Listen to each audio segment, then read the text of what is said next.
This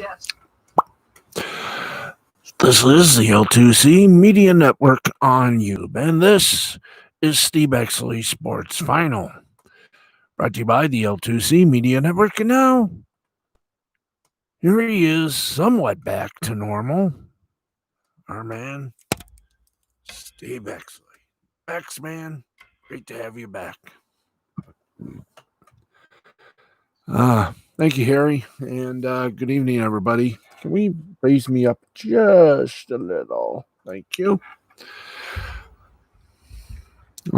Thanks, Harry, and good evening, everybody, and we welcome you to there. And we welcome you, cats, kittens, frogs, and hogs, and other, there you go, other assorted animals of farm life. How y'all doing? Steve the Baxman BAXLEY here, and it's great to be back in the saddle. I'm about 45% okay. For those of you that don't know, I had a little, get close. Closer, my darling. Okay. I had a little anxiety attack, and little is being kind.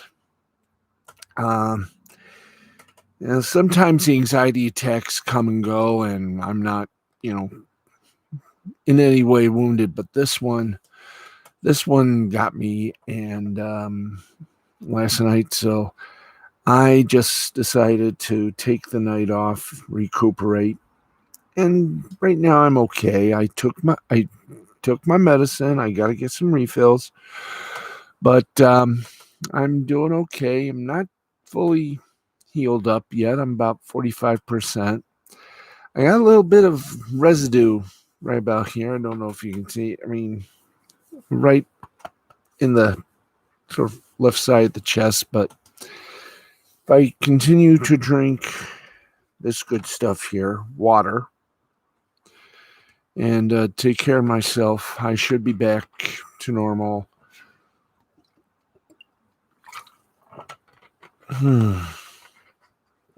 In maybe 2-3 more days. So thank you for your prayers, your well wishes, and good vibes. And I'll be back to my little abnormal self.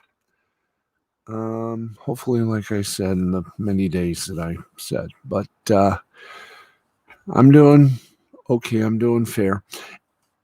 While I have the opportunity, everybody, it seems, and I know this is a sports show, but do we have the tweet about the Jeopardy, the search for the next host? Stephanopoulos. I'm sorry. No. Hell no. N-O. No way, Jose. No. If you want to know who would be a good host of Jeopardy, the star of Jeopardy, well, I won't say the star of Jeopardy, because we all know who the star is, the human, the contestants.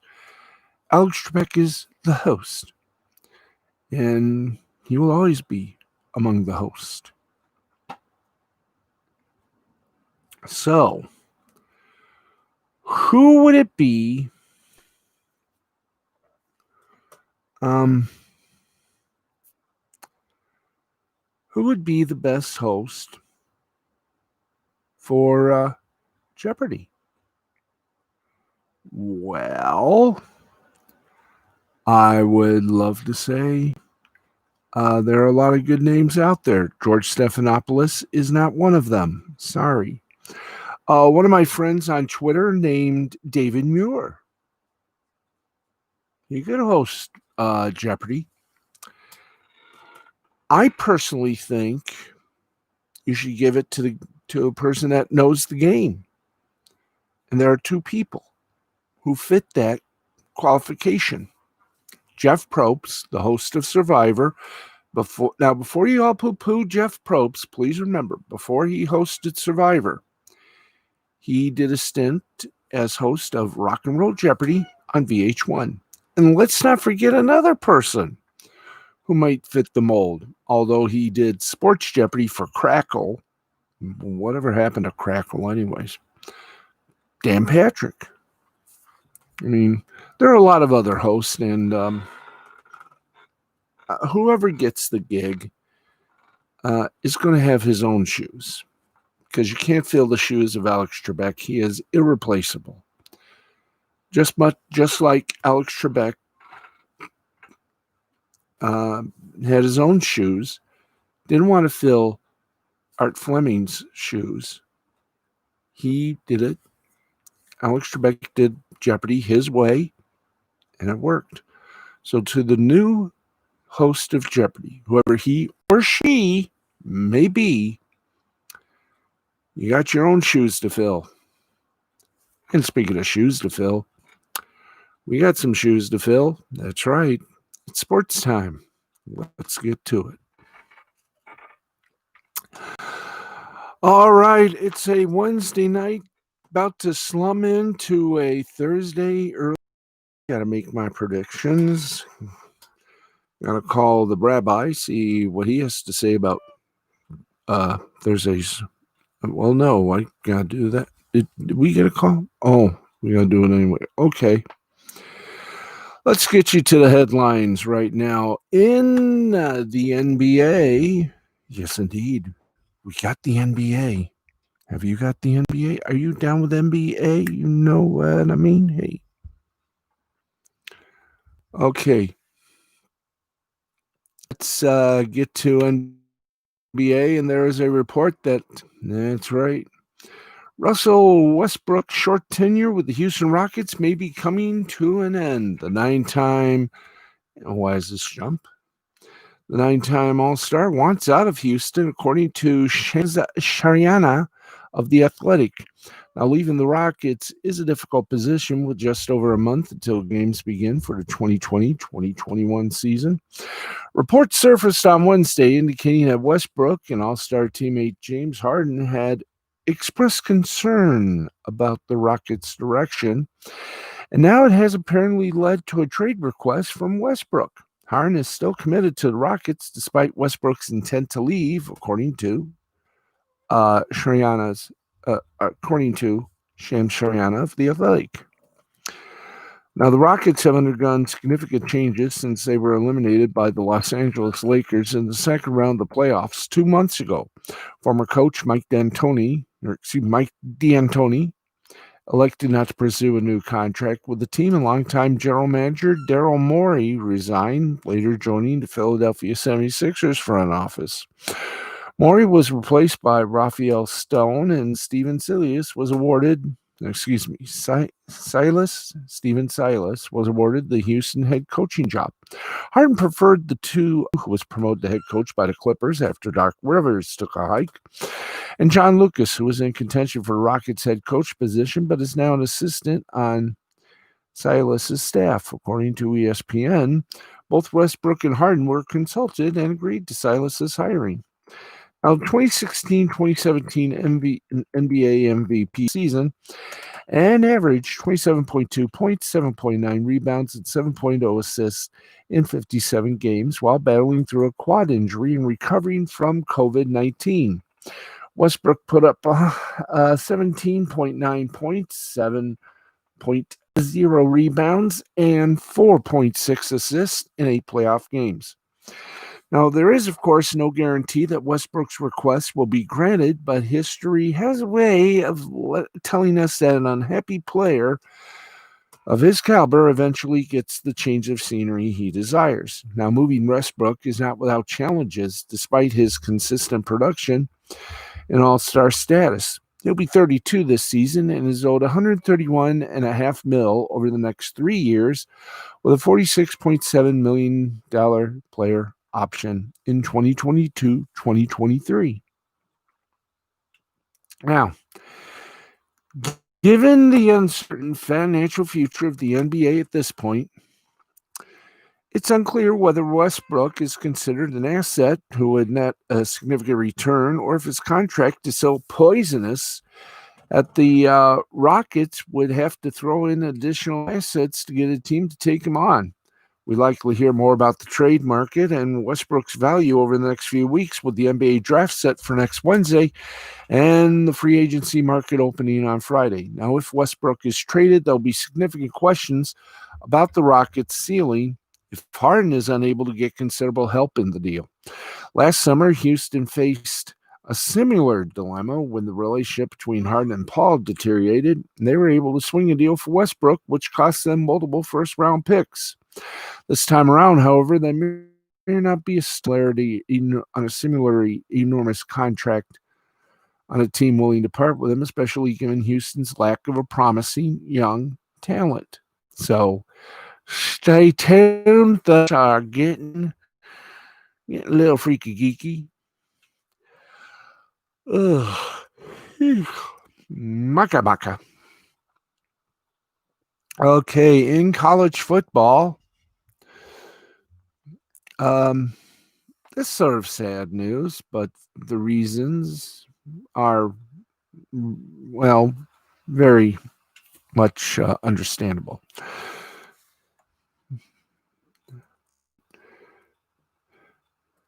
Here we go. They met once a year. Red Dawson and the sycamore tree he picked out that was large enough to hide behind. From there, he could see them talk, cry, even reminisce about the largest air disaster in United States sport history. He hid because they met once a year at the Spring Hill Cemetery Memorial that honors the 75 souls who perished in the crash of Marshall University football team playing 50 years ago this Saturday. He hid behind that sycamore each November 14th for 20 years or so afterward because it hid him from the speeches, the families, the orphans, maybe his own remorse. And we're reading the wrong thing. That's started working on. Thank you. Man, teleprompter, not doing good. Penn State running back Journey Brown announced Wednesday that his playing career is over after he was diagnosed with a heart condition that will force him to medically retire from the game of football. Brown, a redshirt junior, had not played for the Nittany Lions yet this season due to the issue, which he revealed to be hypertrophic cardiomyopathy. Penn State coach Jim Franklin said the condition was discovered in September through a routine COVID-19 test, but was not related to the coronavirus. A former three-star prospect, Brown did not play during his redshirt season in 2017 and saw limited action in 2018 before emerging as the team's leading rusher last season with 890 yards and 12 touchdowns on 6.9 yards per carry. Although Brown's playing career is over, coaching could be in his future. Franklin said Wednesday that Brown has been serving as an assistant running backs coach while traveling with the Nittany Lions this season. Journey is one of the most popular and respected players on our team, Franklin said. The entire organization is rallying behind Journey and his family. We need the Nittany Nation to do the same, as I know we will. Our Journey has handled this unbelievably well, and I know he'll be extremely successful in whatever he decides to do. And that is from Penn State coach James Franklin, and we salute him. Good luck in your future, and as always, may the heart beat proud. Okay, Major League Baseball, we got the Cy Young awards. So let's give them to you. In the National League, Wednesday night, Cincinnati Reds right-hander Trevor Bauer was named the 2020 National League Cy Young Award winner. He received 27 of the 31st place votes and beat out Cubs righty Yu Darvish and Mets righty Jacob deGrom. DeGrom, who finished third behind Darvish, had run the previous two National League Cy Young Awards. Now, believe it or not, Bauer is the first pitcher in Reds history to win the Cy Young. Cincinnati has had three Cy Young runners-up, Tom Seaver in 81, Mario Soto in 83, and Johnny Cueto in 2014. The Reds played their first season in 1882 and were the only pre-expansion team without a Cy Young winner. The Marlins, Rangers, and Rockies are the only remaining clubs without a Cy Young. The 30-year-old Bauer in January led the league in ERA 1.76, ERA plus 2.76, the WHIP 0.80, and hit rate 5.1 per 9 innings. This past season, he went 5 for 4 with 100 strikeouts in his lone postseason outing, striking out 12 in 7 2/3 scoreless innings in Game 1 of the Wild Card Series. Those Cy Young ballots were submitted prior to the postseason. Now, here are the top 4 finishers in this year's NL Cy Young voting. You can go to the baseball writer now. Trevor Bauer, Reds, got 27 first place votes for 201 points. Hugh Darvish of the Cubs got 3 first place, 24 second place, and 2 third place for 123 points. DeGrom of the Mets, 3 second, 23 third place votes, and 4 fourth place votes for 89. And then Dinelson Lamet of the Padres got 5 third place, 24th place, and 5 fifth place for 57 points. Now, the 34-year-old Darvish turned his Cubs career around in the second half last season and carried it over into this season. He went 8-3 with a 2.01 ERA and 93 strikeouts in 76 innings in 2020. This was the first time getting this Cy Young vote since finishing runner-up to Max Scherzer, then with the Tigers back in 2013. Darvish did that while with Texas. The 32-year-old DeGrom led the National League with 104 strikeouts, 13.8 K9. This year, he went 4-2 with 2.38 ERA in 68 innings. DeGrom has received Cy Young votes in 5 of the last 6 years.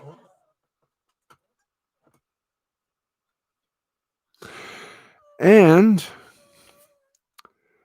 was looking to join Hall of Famers Randy Johnson and Greg Maddux as the only pitchers in history to win 3 consecutive Cy Youngs. Johnson and Maddux each won 4 straight. Shane Bieber, Bauer's former Cleveland teammate, won Cy Young honors in the American League. And as a reminder, voting for all major awards takes place after the regular season, before the postseason. These are regular season awards only. Yes. So, you know who won the AL? Of course, we just told you Shane Bieber won the AL. And it was a unanimous choice and decision, n'est-ce pas? Okay, but how good was Shane Bieber? Well, we're going to tell you. 25-year-old was far and away the best pitcher in the American League during the shortened 2020 season. Note the key phrase, I tell you, shortened. In 12 starts, it's 8-1 with a 1.63 ERA, 80.87 WHIP, and 122 strikeouts against 21 walks in 77 1/3 innings. Good for a 3.3 WAR and a touch over 1/3 of a normal season. He led the AL win percentage. Oh, let's try that again. He led the AL wins percentage, ERA, FIP, ERA plus, hit rate, 5.4 hits per 9 innings allowed, strikeout rate, WAR, and several other measures. Kenta Maeda of the Twins came in second after going 6-1 with a 2.70 ERA, a .75 WHIP, and 80 strikeouts in 66 2/3 innings. Hyunjin Ryu of the Blue Jays finished third after going 5-2 with a 2.69 ERA, 1.15 WHIP, and 72 strikeouts in 67 innings. Now, interestingly enough, both Ryu and Maeda were on the Dodgers in 2019. Bieber's journey to the top has been a quick one. He joined the Cleveland club at the age of 23 in 2018 after having never seen the top 100 prospect list. He was fine as a rookie, but nothing special. In 2019, he emerged as an all-star and secured All-Star Game MVP honors. He finished fourth in Cy Young voting last year, though he didn't finish serious consideration to win the award and didn't have a first-place vote. This time around, Bieber got all 30 first-place votes from the Baseball Writers Association of America voters assigned to this award, 2 per chapter from each AL market. The most recent unanimous Cy Young winner was when Clayton Kershaw did so on the National League side in 2014. The last time an AL pitcher took this award unanimously was 2011. Justin Verlander, then of the Tigers, did so. Bieber becomes the 8th pitcher to do so in the AL. Johan Santana, Pedro Martinez, and Roger Clemens did so twice. Now, concerning the Cleveland Indians franchise, the recent history here is rich. Only Gaylord Perry, 1972, won a Cy Young Award with the club through the 2006 season, but since then, C.C. Sabathia in 2007, Cliff Lee in 2008, Corey Kuba in 2014, Corey Kuba 2017, and now Shane Bieber. One franchise posting 5 wins by 4 different pitchers in 14 years isn't too shabby. A former Cleveland pitcher won NL Cy Young honors on Wednesday night, too, as we just told you. Now, here are the top 10 and their final point totals. Bieber, 210. Medea, 92. Ryu, 51. Garrett Cole of the Yankees, 50. Dallas Keuchel of the White Sox, 46. Lance Lynn, the Rangers, 22. Lucas Giolito, White Sox, 18. Chris Bassett, Athletics, 10. Dylan Bundy, Angels at 5. And Liam Hendricks of the A's, also at 5. That's that. So there we go. Anyway, how do you like it so far? We're at the midnight hour. We're going to do as much headlines and scoreboards and everything else as we can.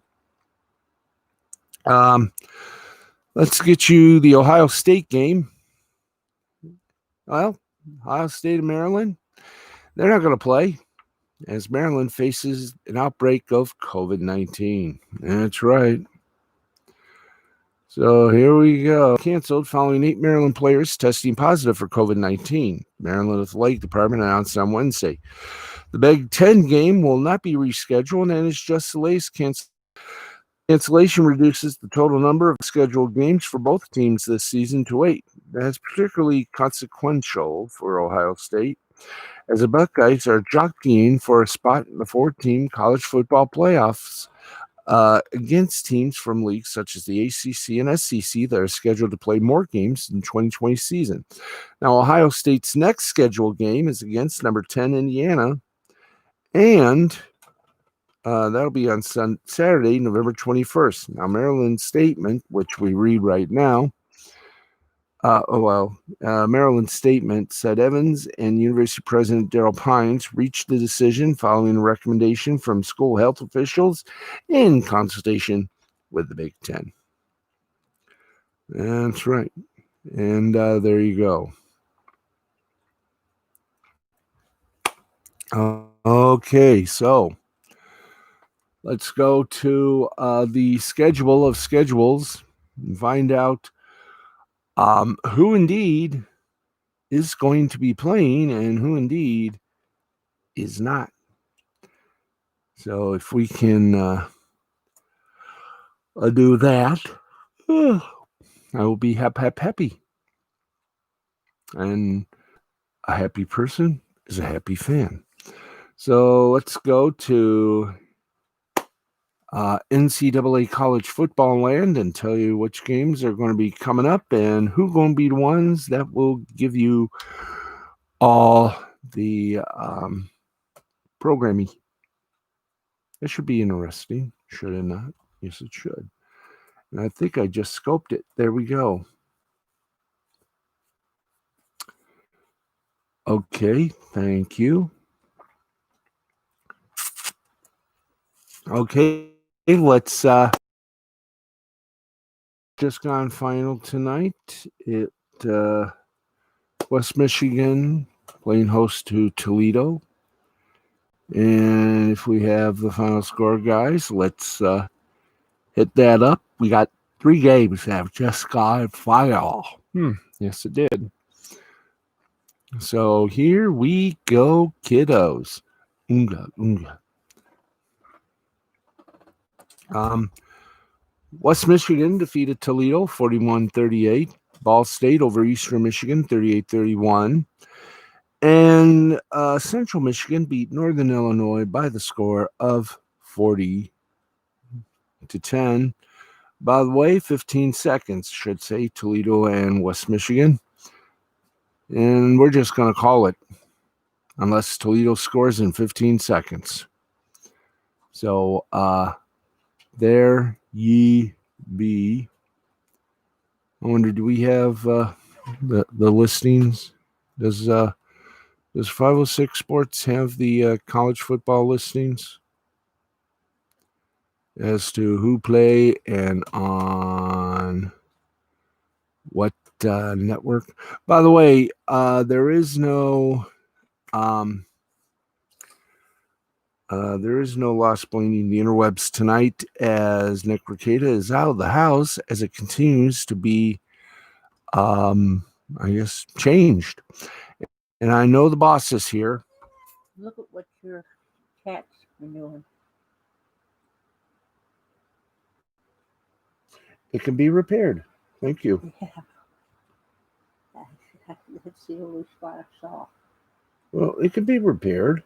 I don't know why you gotta cut it, sew it and cut it. Lovely. Okay. Oh, yeah, they do cover college football. Well, let's go to it. Let's see what games are going to be here for. Wow. Well, I think we got made here. Okay. See, we still got Ball State and Miami and Bowling Green on Toledo. No, this is November 4th. No. Yeah, there we go. Let's give you the Saturday, November 7th games. Okay. ABC will have 3 games starting at noon Eastern, West Virginia and Texas. And 3:30 Eastern, it's Houston, Cincinnati. Stanford and Oregon will be the 7:30 night game. CBS will have at 11:30 Air Force at Army. 3:30 Florida, Georgia. We'll wrap things up. NBC at 7:30 we'll have Clemson and Notre Dame. And why am I reading the wrong one? Grr. Yes, I'm reading the wrong damn one. Can we get to week 11, guys, or whatever week this is supposed to be?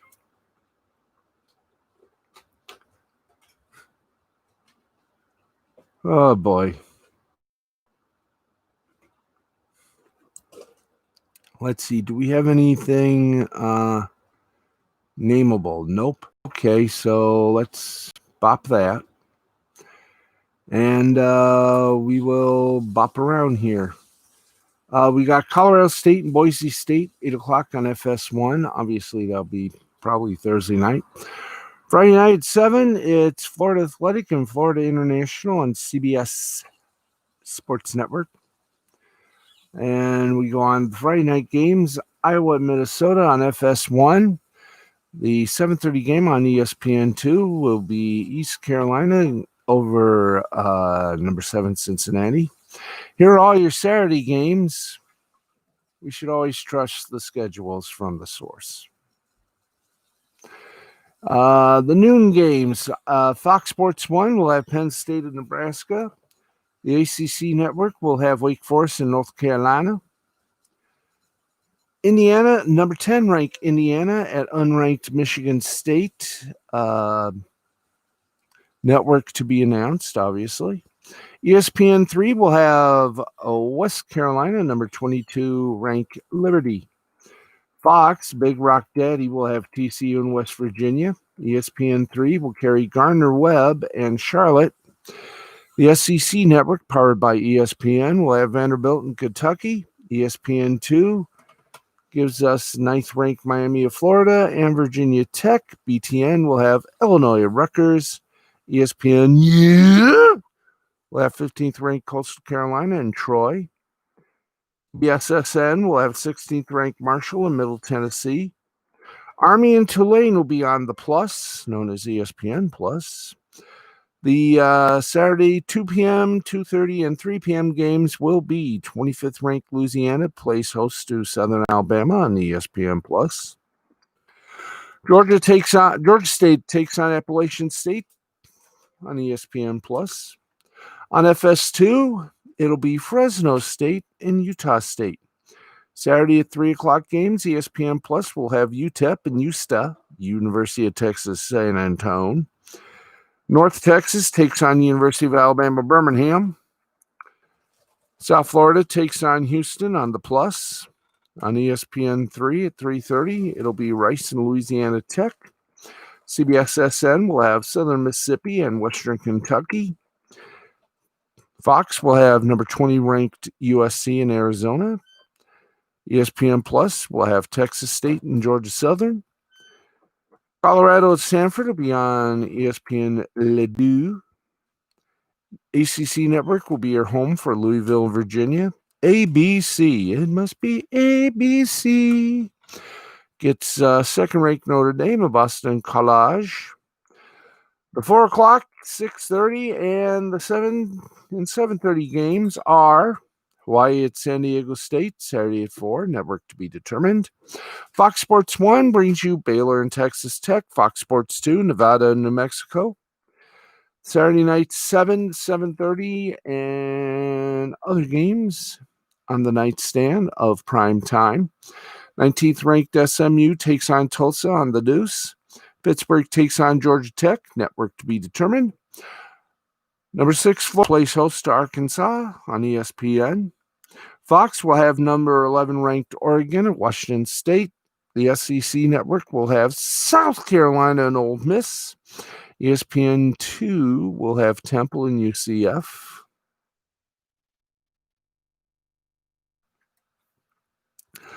Number 3, Wisconsin will take on Michigan on ABC. That'll be the main night game. BTN will have number 23 Northwestern at Purdue. Florida State and North Carolina State on the ACC network. Then the late night games are as follows. UNLV and San Jose State on FS2. ESPN2 will be your home for California and Arizona State. Fox will have Utah and UCLA. And we will have at 11 o'clock to wrap up everything, Oregon State of Washington on Fox Sports 1. Now, here are the games either postponed or canceled. Number 12, Georgia and Missouri, postponed. University of Louisiana Monroe and Arkansas State, postponed. Number 5, Texas A&M and Tennessee, postponed. Memphis and Navy, postponed. Number 1, Alabama and LSU, postponed. They're going to have to do a little quick programming change for CBS on that day, which is Saturday. Number 3, Ohio State and Maryland have been canceled. So too has Air Force Wyoming. Right, and final scores from last night: Ohio over Akron, 24-10. Kent State, a whopper over Bowling Green, 62-24. Buffalo over Miami of Ohio, 42-10. And that's your college football eventage for you as COVID-19 continues to rain havoc over the college sports landscape. Okay, we have the Masters. Can't play the music. Hey, how you doing there? How's it going? You okay? Talking to the cat, Uno. I'll see if I can't bring him up here, but before I do that, popping a couple of big old things here. Let's take a look if we can, because the Masters starts tomorrow. Some very nice groups. And for the first time ever, it's going to be played in the fall. Fall at a golf course. Oh, that is going to be fun to see. The oh hi, you want to boot? We got number 1 and number 10 tees starting at 7 a.m. and the last group of the day will tee off just after noon. So that said, here are look at all 31 groups and their tee times. On tee number 1.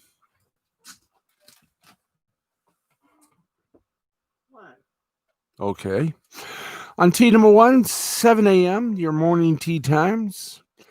Lucas Glover, Corey Connors, and C.T. Pond. 7-Eleven, Brant Schnecker, Charles Howell III, Lovey Dia, and Jazz Jane Wattananon. 7:22, Larry Miles, Andrew Landry, Lucas Michael. 7:33, Matt Kutcher, Lee Westwood, Kevin 7:44, Alexander Schlafel, Jason Kokrak, Heinrich Stenson. 7:55, Charles Schwarzel, Jason Day, Abel Gallegos. 8:06, VJ Singh, Lanto Griffin, Tyler Duncan. 8:15, Mike Weir, Rafael Cabrera Bello, and Matt Wallace. And in the afternoon, it's Soon Khan and Eric Van Ruyten, Danny Willett, Ricky Fowler, John Augustine, Phil Mickelson at 11:16. At 11:27, Phil Mickelson, Abraham Answer, Bjorn Weisberger.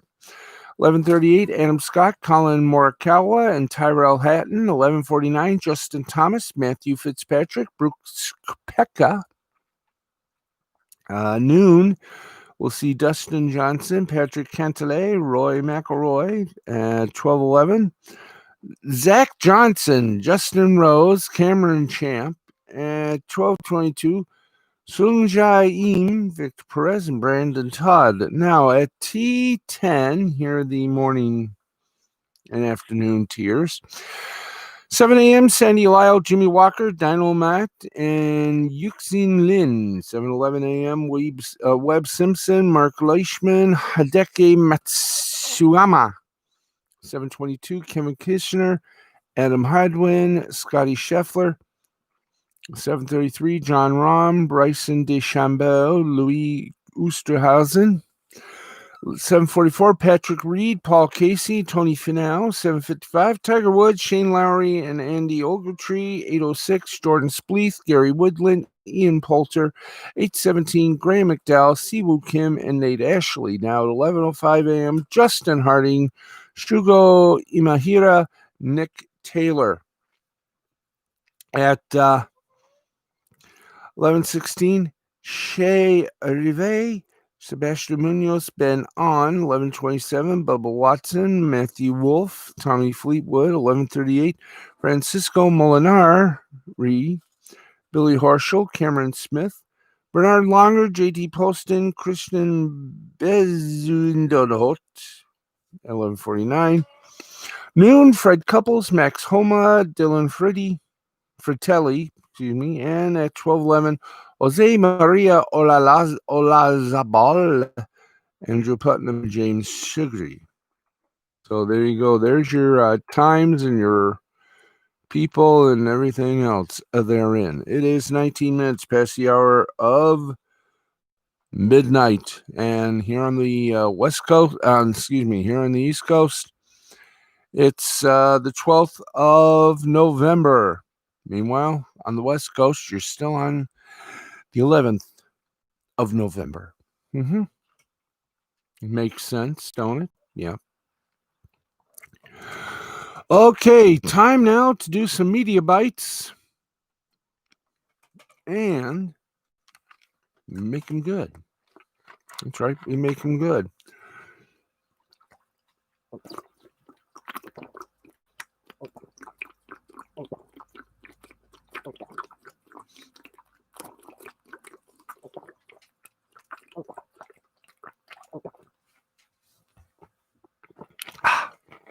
Alrighty.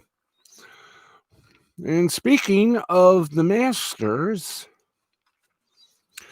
they have a new streaming channel that promises to let you build your own broadcast. Oh, goodums! Let's find out what that is, shall we? How this works, it could be very awesome. That's right. Now let's start with some potentially bad news for this weekend's Masters. Already postponed due to the pandemic, and finishing early on the weekend due to football commitments at CBS. There is an unforeseen there is another little problem that the Masters may face. It's big. It's huge. No, it's not Charles Barkley playing in it. But Hurricane Eta could force the tournament into yet another change in plans. Thursday's opening round is mostly at risk with rains and storms in the forecast overnight today and through most of the day as well tomorrow. And this being Augusta National, they will certainly have multiple contingency plans in place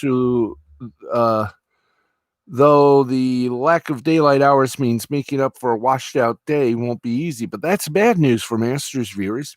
Ah, yes, there is good news. Their streaming coverage has expanded again, this time adding 3 more feature holes, 4, 5, and 6, along with last year's ability to watch every shot from every player on either Masters.com or the tournament's app. Now, the recent expansion of streaming coverage is wild, considering the long-standing opposition to wire-to-wire broadcast coverage. Assuming Thursday's round will happen, ESPN won't be on the air until 1 p.m., though ESPN Plus will carry the featured group and holes coverage options in addition to the master site and app. Now, for an organization that has earned a reputation for obstinance, Augusta National has actually been the catalyst for a lot of positive changes in golf broadcasting, especially on the streaming side. This year's maybe their biggest step, though if what's being promised turns out to work, the ability to create an entire streaming broadcast for yourself.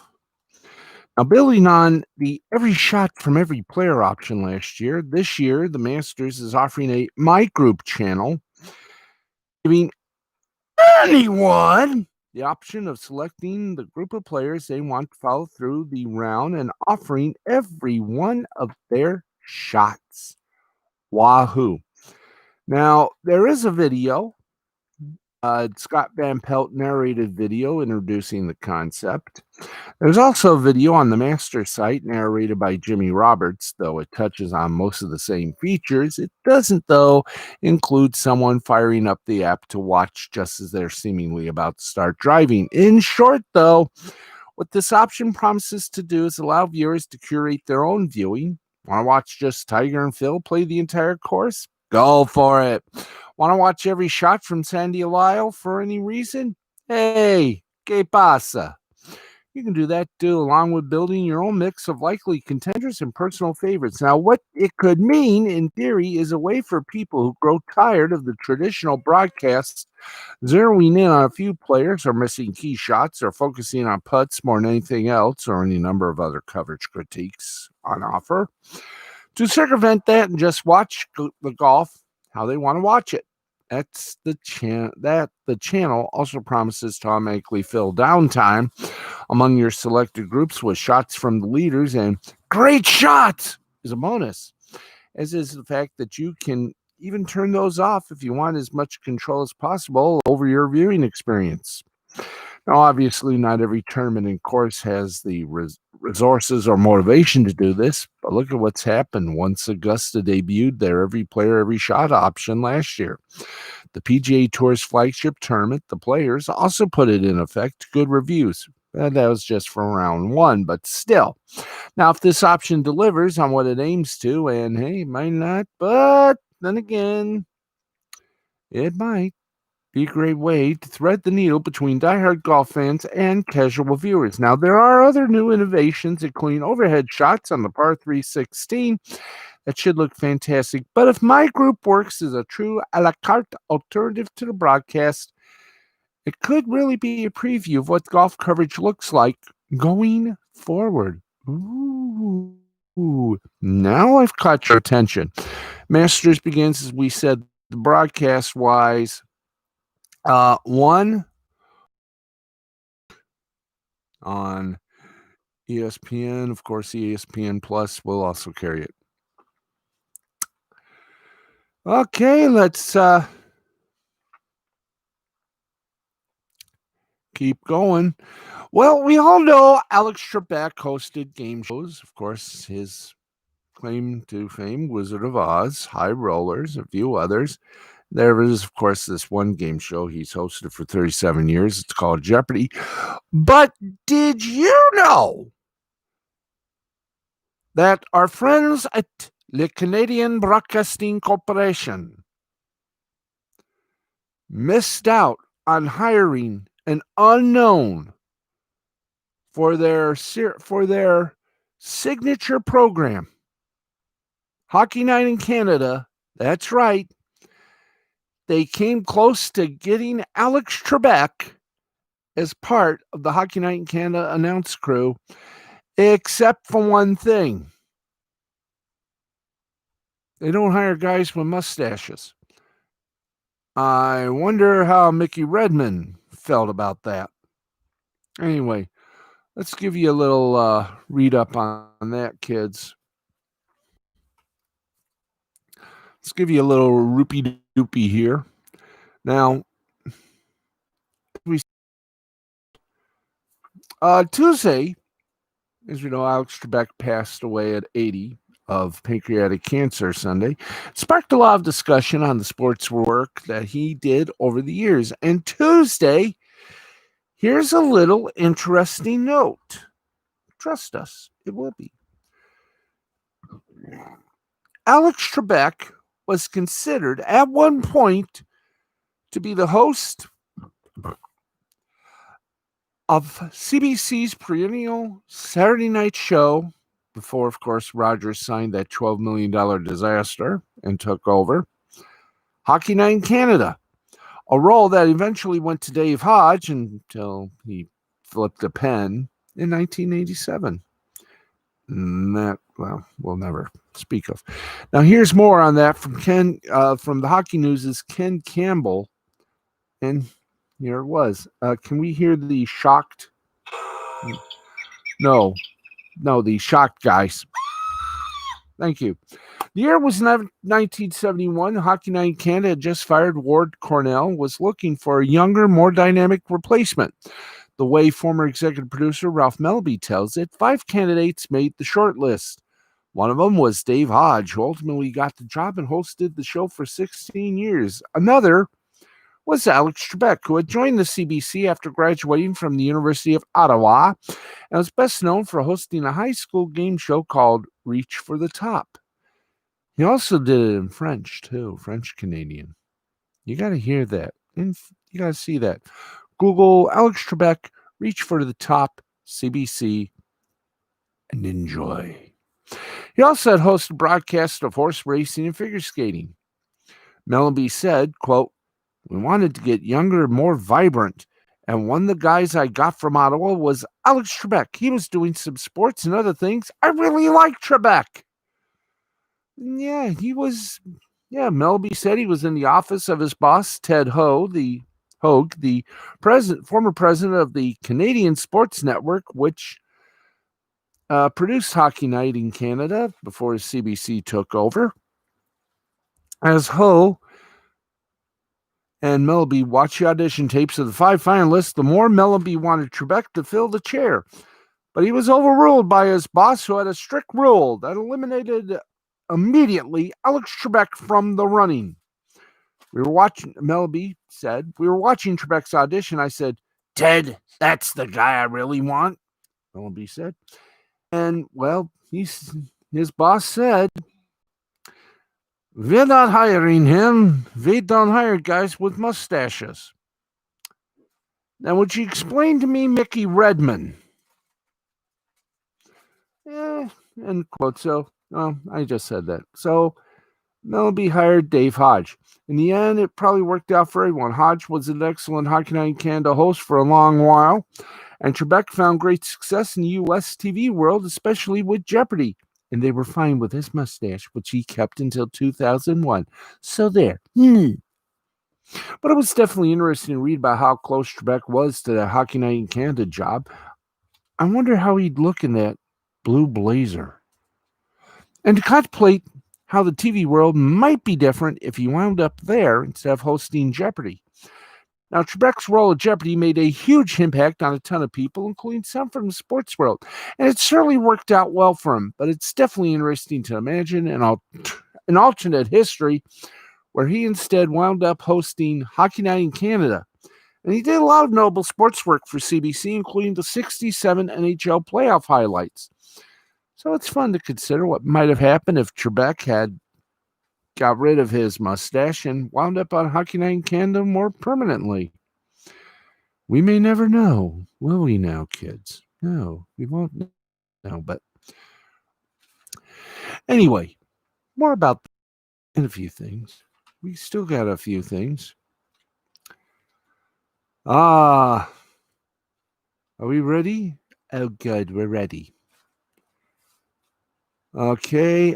Kenny Albert, by the way, did something interesting for a New Jersey high school this week. He called a high school football game. That's right. That's right, he sure did. The one and only, and well, I hate to use this as a wrestling parlance, but Le Batard, yes, Dan Le Batard, has rehired Chris Cote.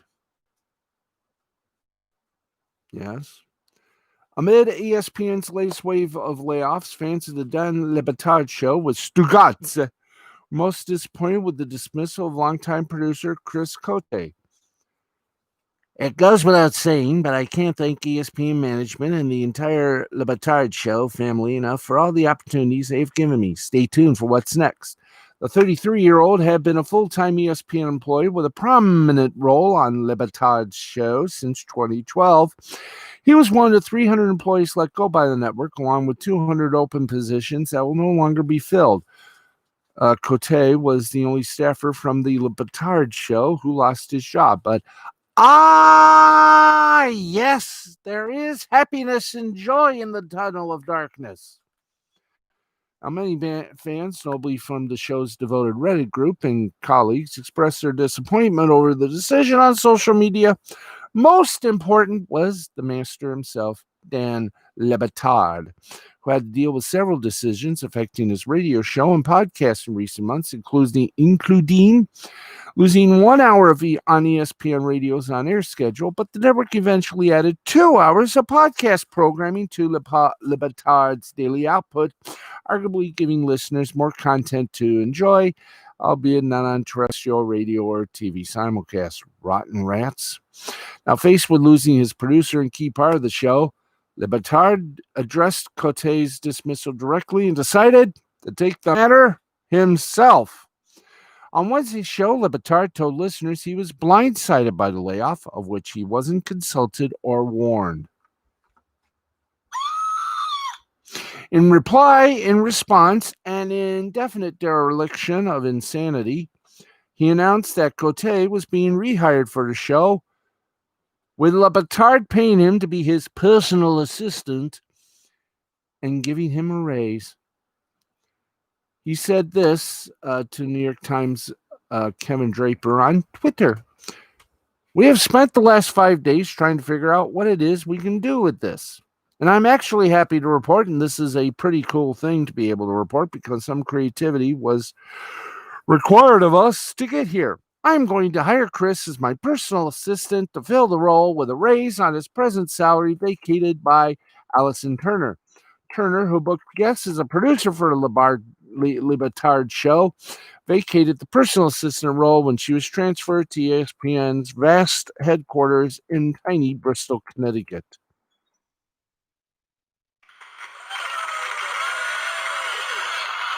Now, Asked clarified by producer Mike Ryan what this meant, Le Batard confirmed that Cote was back on the show, which drew raucous applause, which we just gave you in the studio, with most of it coming from Le Batard himself. While Le Batard said he understood that Cote's layoff was a numbers decision made by a giant corporation, it was a terrible human decision. Had he been consulted, he would have fought for Cote, but never got the opportunity. So he subverted the company with his own personnel move. So they're giving, of course, ESPN and the mouse the bird, otherwise known as the middle finger of fate. And of course, giving credence to the term uppeth thou. There you go. And by the way, we were talking about Hockey Night in Canada for a little bit. The man who served on that show from 68 to 97, Howie Meeker, passed away. He was not only a famous hockey player, coach, broadcaster, but he pioneered a device that would become a sports lover's paradise. And if you were in Chicago in the early 70s, WBBM Channel 2, the nice thing to use for a weather report. Just ask their weatherman. That's right, the Telestrator. Yay. Who dee do. Oy vey. Okay, let's get on with the Masters announcing schedule. If we can, then we'll go to scores and get the bleep out of here for tonight. Told you this was going to be double dip. Okay, on CBS, the 18th Tower will have Jim Nantz, Sir Nick Faldo, the analyst, Ian Baker Finch, Dottie Pepper, Frank Nobilo, Trevor Immelman, Bill McAtee, Vern Lundquist, Amanda Balionis will have interviews, and the highlight show will be done by Ian Baker Finch and Jim Nantz. On ESPN, the 18th Tower, Scott Van Pelt, Curtis Strange interviews Tom Rinaldi. The whole announcers will be provided by CBS, which will be producing the broadcast. And on the Espanol side, ESPN Deportes, John Sutcliffe, Hernan Rey, and Matias Anselmo.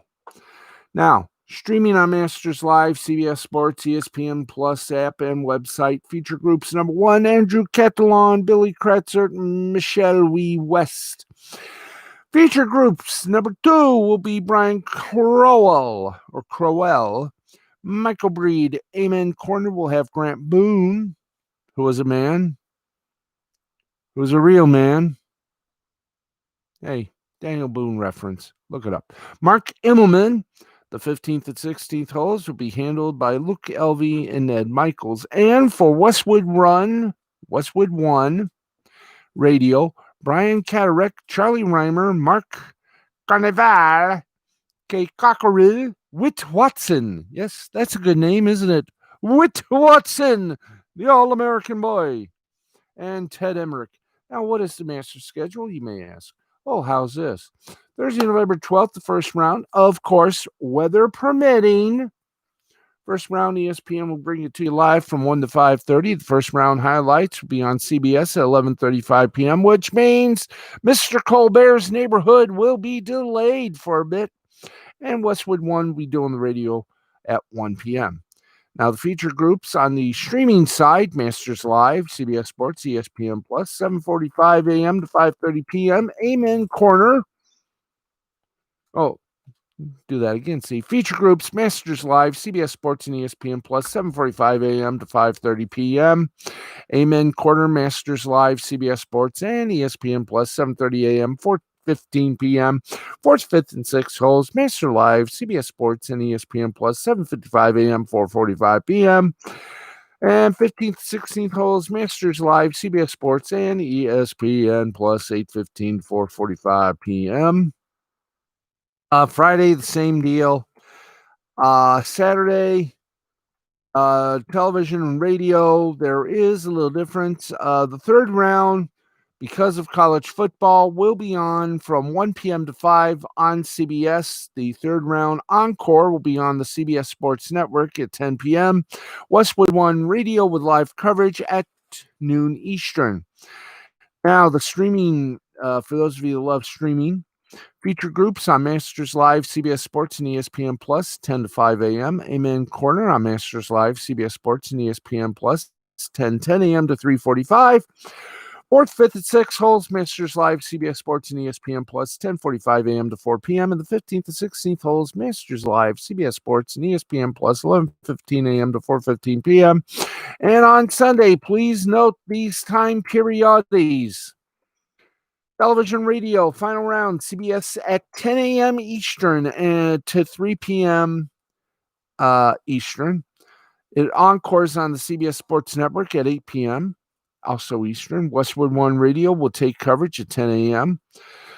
Your streaming will have the featured groups on Masters Live, CBS Sports, and ESPN Plus, 8 to 3, 8 to 3p. Amen Corner, Masters Live, CBS Sports, and ESPN Plus, 8:10 a.m. to 1:30 p.m.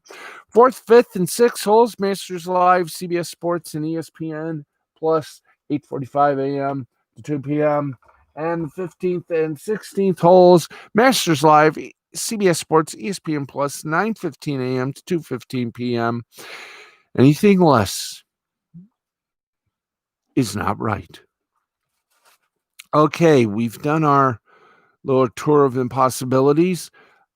We do have to do one thing before we go into the scoreboard. Actually, two things. Hi to my Facebook friends.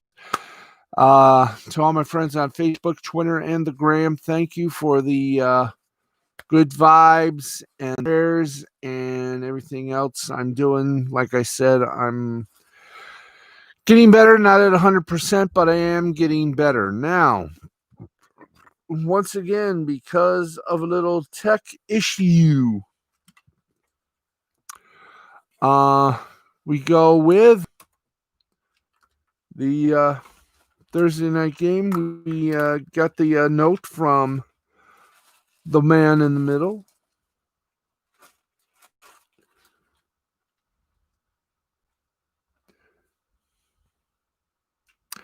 And that is, of course, the rabbi over there at the Vatican Football League.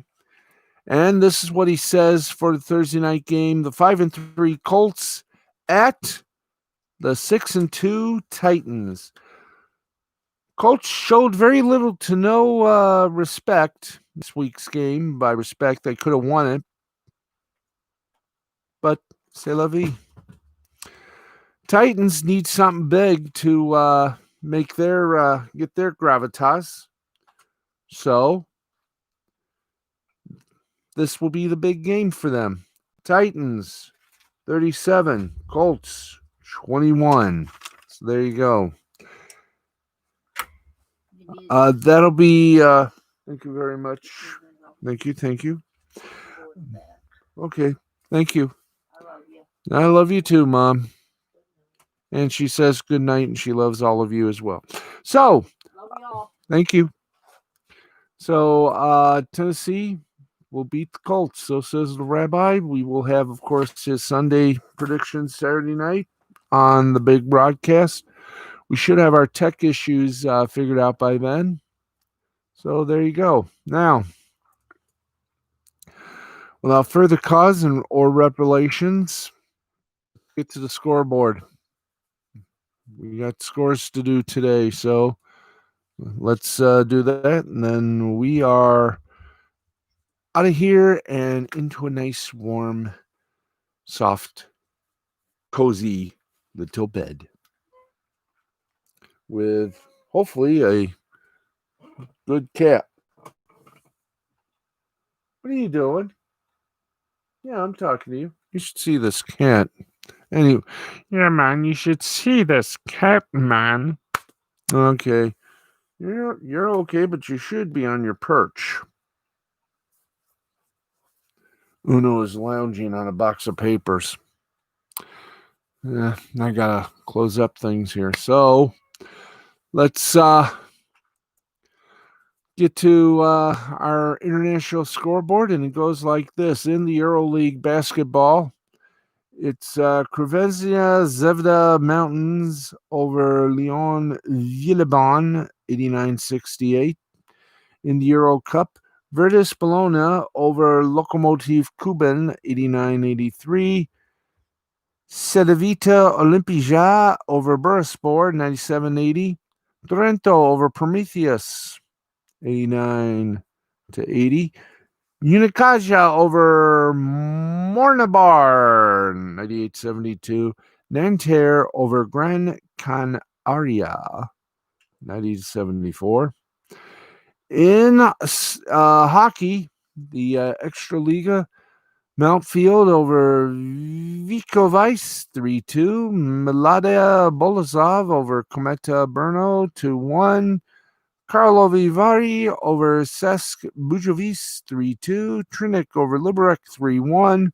Zin over Olomouc, 4-1. In Liga in Finland, Asat over JYP, 3-2 in penalty shots. Karpat over Jakut, 2-1. And Turku over Pelicans over Turku, 4-3. In Japanese baseball, the Hanshin Tigers beat up the Yokohama Bay Stars 1-0. 1-5-0 for the Tigers, 0-5-1 for the Bay Stars.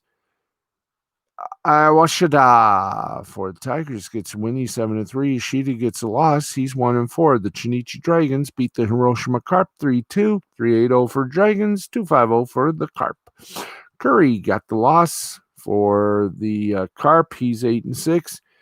Yanagi gets the win for the Dragons. He's 6-7. And my friends, that is all they wrote for tonight. That's it for us. Thank you, everybody, for watching. Happy Veterans Day to all of our veterans who have served or are still serving to protect our freedoms that we love so dear. Especially thank you to my parents, my relatives. Thanks. That's it. This has been a presentation of Mr. Fine Creativity Productions for the L2C Media Network and L2C Sports. For everybody involved, thank you for watching. I'm Steve, the Baxman BAXLEY, saying good night. May your favorite teams always be winners. Good night, America, wherever and whomever ye may be. And we'll see you tomorrow night following Thursday Night Football. Good night. Fare thee well, America.